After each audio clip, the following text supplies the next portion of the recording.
Shalom, perkenalkan saya Yona Jenanda dari kelompok 2.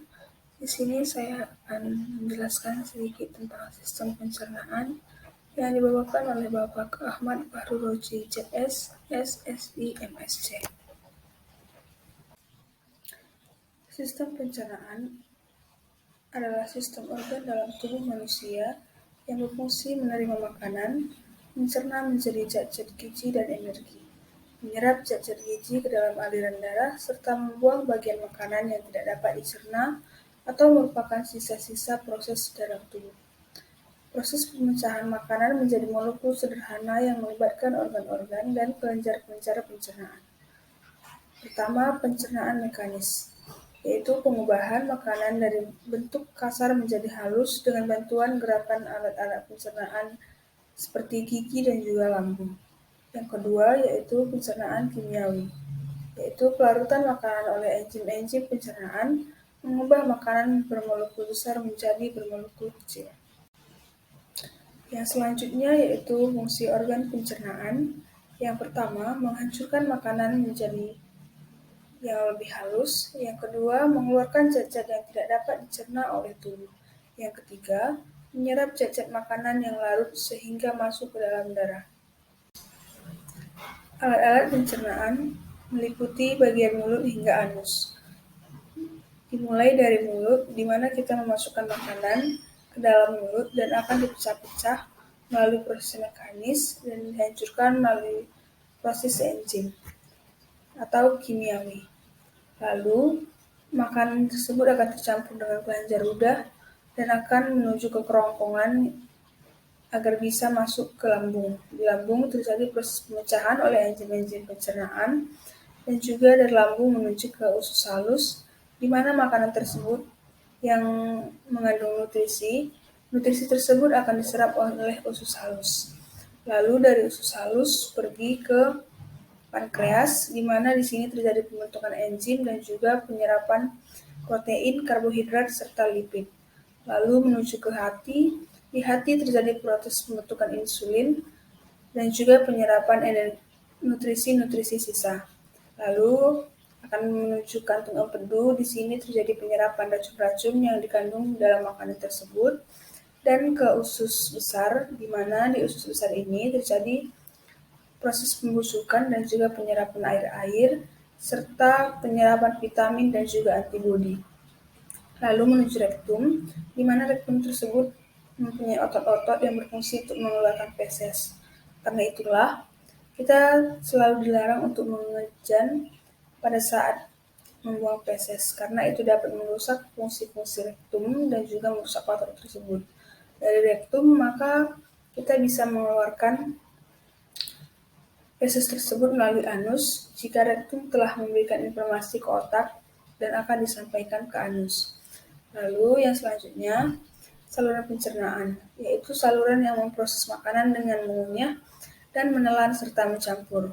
Kelenjar pencernaan, yaitu alat pencernaan yang dapat menghasilkan enzim-enzim untuk pencernaan kimiawi. Organ-organ pencernaan yaitu satu mulut, tempat masuknya makanan dengan mengunyah dan mengintip makanan tersebut. Yang kedua, kerongkongan atau yang biasa kita sebut sebagai esofagus, yang berfungsi menjadi jalur mendorong atau menekan makanan ke lambung melalui otot-ototnya. Lalu yang ketiga adalah hati, memproses nutrisi yang diproses oleh usus halus. Yang keempat ada lambung, menjadi tempat atau wadah yang menampung makanan saat sedang dicampur dengan enzim lambung. Lambung terdiri dari 3 bagian, yaitu fundus, kardio, pilorus. Fundus merupakan bagian atas lambung, dan kardia merupakan bagian atas lambung yang berbatasan dengan kerongkongan yang disalurkan melalui kardia. Lalu ada pilorus, menjadi tempat makanan dicerna yang bercampur dengan enzim.